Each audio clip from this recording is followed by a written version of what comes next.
الحمد للہ کفا وسلام علی عباده الذین اصطفى اما بعد فاعوذ باللہ من الشیطان الرجیم بسم اللہ الرحمن الرحیم یا ایہا الذین آمنوا اتقوا اللہ وکونوا مع الصادقین صدق اللہ العظیم وقال رسول اللہ صلی اللہ علیہ وسلم المؤمنون حینون لینون کالجمل الآنف ان قید ان قاد وان انیخ علی صخرۃ استناخ او کما قال علیہ الصلوۃ والسلام۔ میرے بھائی محترم بزرگ اور دوستو، حضور اکرم صلی اللہ علیہ وسلم کی سیرت سے متعلق بات چل رہی ہے۔ حضور اکرم صلی اللہ علیہ وسلم کا خندق سے واپسی اور اسی سن کے اندر آپ علیہ الصلوۃ والسلام کا حضرت زینب رضی اللہ تعالی عنہا سے نکاح، اس چیز کا تذکرہ چل رہا تھا۔ سن 6 کے اندر حضور اکرم صلی اللہ علیہ وسلم نے ایک جماعت روانہ فرمائی۔ اس جماعت کے امیر محمد بن مسلمہ رضی اللہ عنہ تھے، اور یہ جماعت اہل نجد کی طرف گئی۔ مقام قرطہ ایک جگہ تھی، وہاں پر یہ صحابہ کرام جب وہاں پہنچے تو دشمنوں سے مقابلہ ہوا اور اللہ تعالیٰ نے ان کو فتح نصیب فرما دی۔ مال غنیمت کے طور پر 150 اونٹ یا اونٹنیاں اور 3000 بکریاں حاصل ہوئی۔ جب یہ صحابہ کرام وہاں سے واپس آ رہے تھے تو راستے کے اندر اہل یمامہ کے سردار سمامہ بن اوسال جن کا نام تھا،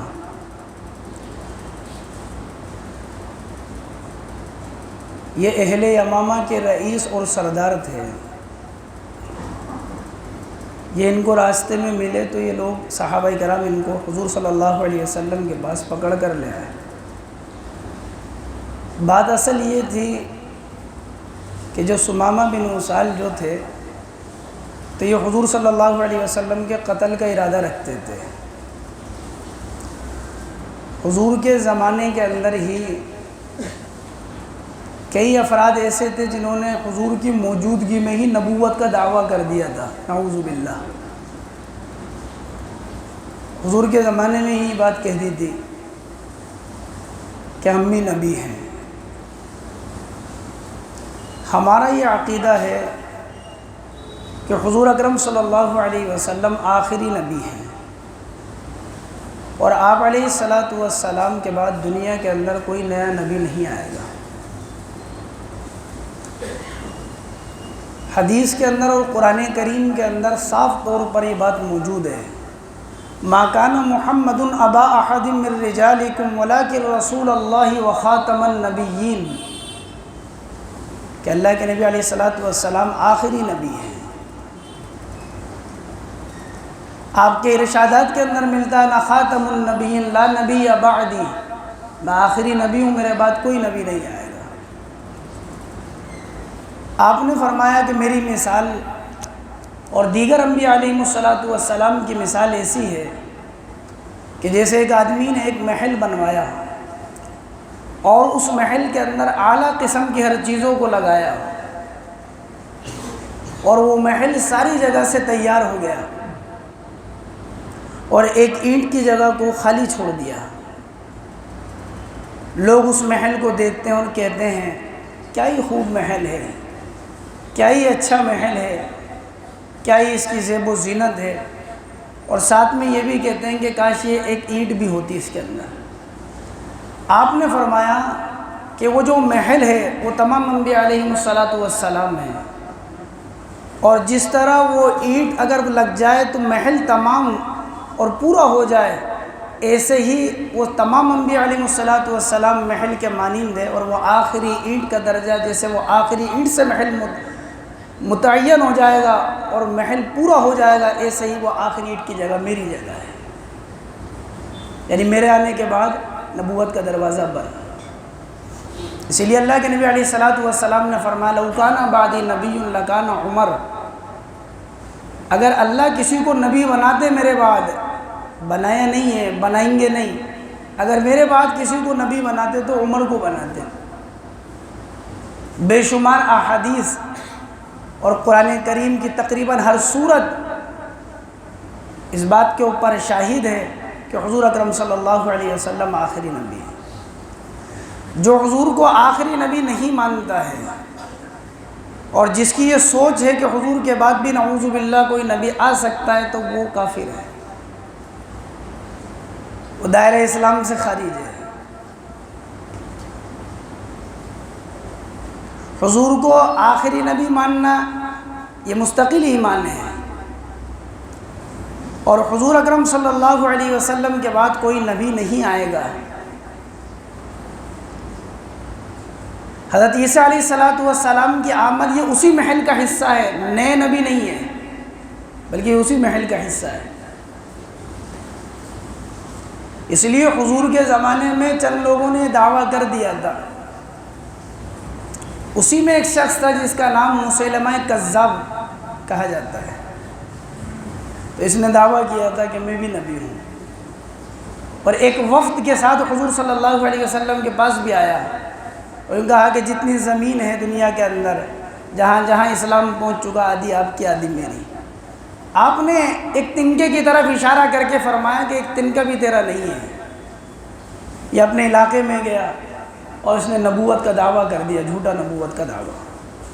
ہر زمانے کے اندر ایسے دور، ہر زمانے کے اندر ایسے لوگ گزریں گے۔ آپ نے فرمایا تھا کہ جھوٹے نبوت کا دعویٰ کرنے والے ہر زمانے کے اندر گزریں گے۔ حضور اکرم صلی اللہ علیہ وسلم کے زمانے کے بعد جب حضرت عمر رضی اللہ عنہ کا زمانہ آیا، اس وقت کے اندر بھی اسود بن قیس ذو الخمار یمن کے علاقے میں ایک شخص تھا، اس نے نبوت کا دعویٰ کیا کہ میں ہوں نبی،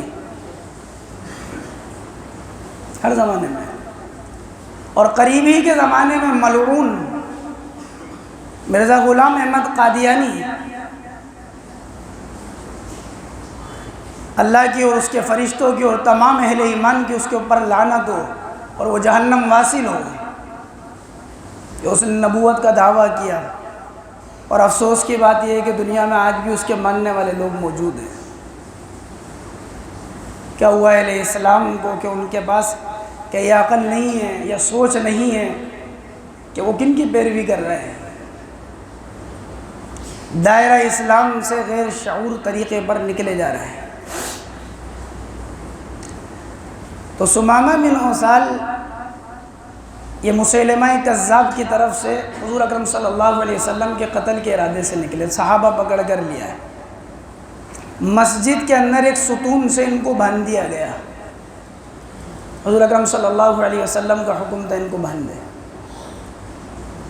اور آپ علیہ الصلوۃ والسلام اور آپ کے صحابہ مسجد میں نماز پڑھتے، قرآن کریم کے حلقے لگتے، ذکر و اذکار کے حلقے لگتے، اور وہ سارے عمل کو دیکھتے۔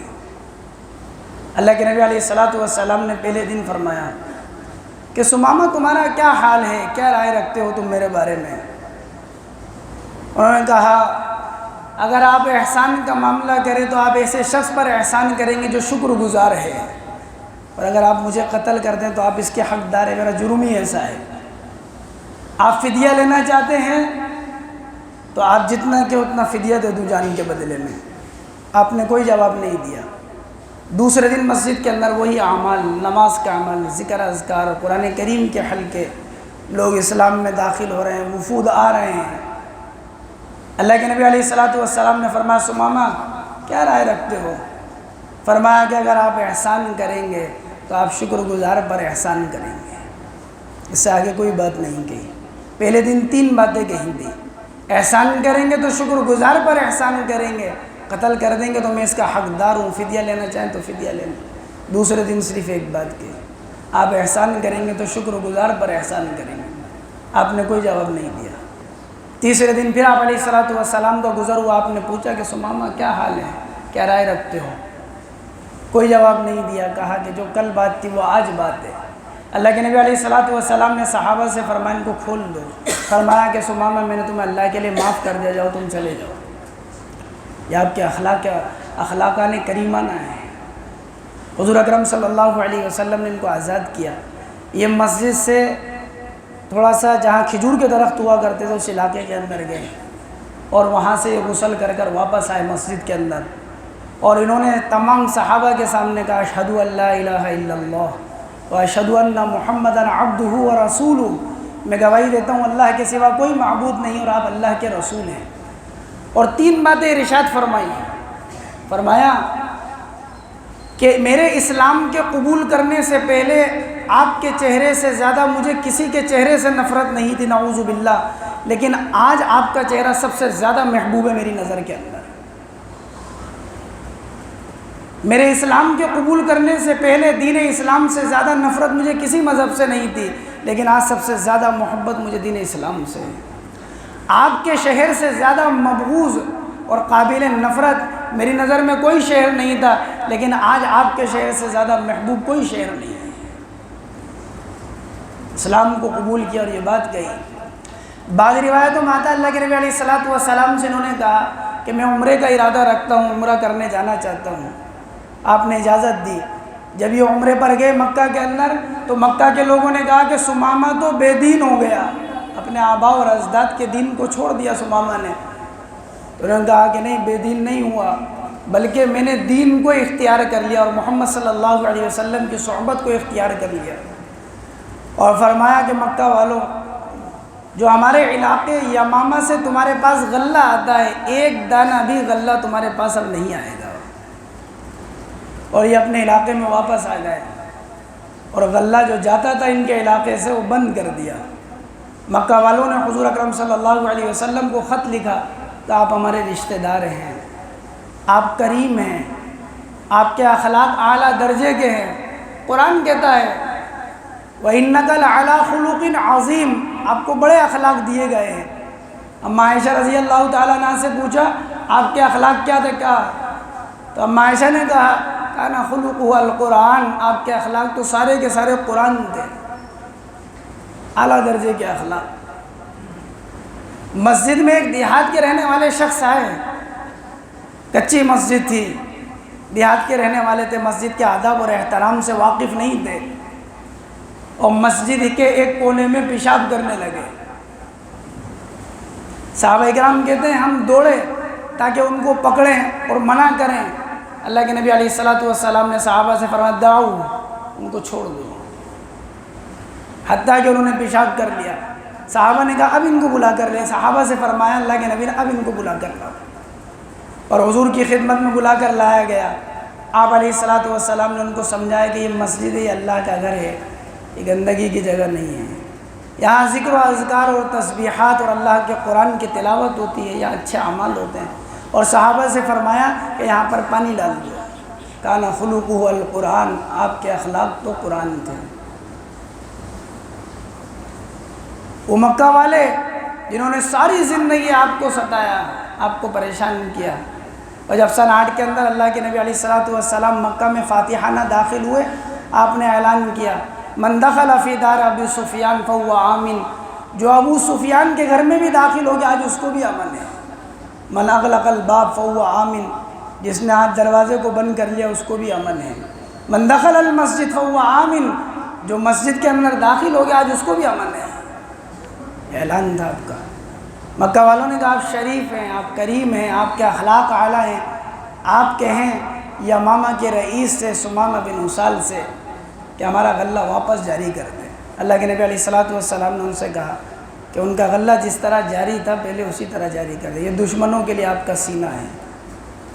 اسی سن 6 کے اندر ہے، اور یہی ثمامہ بن اسال ان کے بارے میں لکھا ہے کہ جب حضور اکرم صلی اللہ علیہ وسلم کی وفات ہو گئی، وصال ہو گیا آپ کا، اور مسیلمہ کذاب کا خوب شور ہونے لگا، لوگ اس کے ماننے والے بننے لگے، عناد اور عصبیت کی بنیاد کے اوپر لوگ جانتے تھے کہ یہ جھوٹا ہے، لیکن پھر بھی خاندان نسب اس وجہ سے ماننے لگے لوگ. تو انہوں نے اپنی قوم کو سمجھایا تھا یمامہ والوں کو. ان کی قوم والے بھی بہت سارے ماننے لگ گئے تھے. تو انہوں نے اپنی قوم کے سامنے کھڑے ہوئے اور قرآن کی آیت تلاوت کری. حامیم تنزیل الکتاب من اللہ العزیز العلیم غافر الذنب وقابل التوب شدید العقاب ذی الطول لا الہ الا هو الیہ المصیر.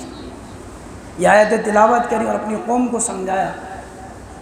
ان کے اس وعظ و نصیحت سے 3000 اشخاص، 3000 لوگ جو اسلام کو چھوڑ کر مرتد ہو چکے تھے وہ واپس اسلام کے اندر داخل ہوئے. یہ ثمامہ بن اسال ہیں جو آپ کے اخلاق سے ایمان کے اندر داخل. اسی سے متعلق انشاءاللہ ہفتے پھر بات.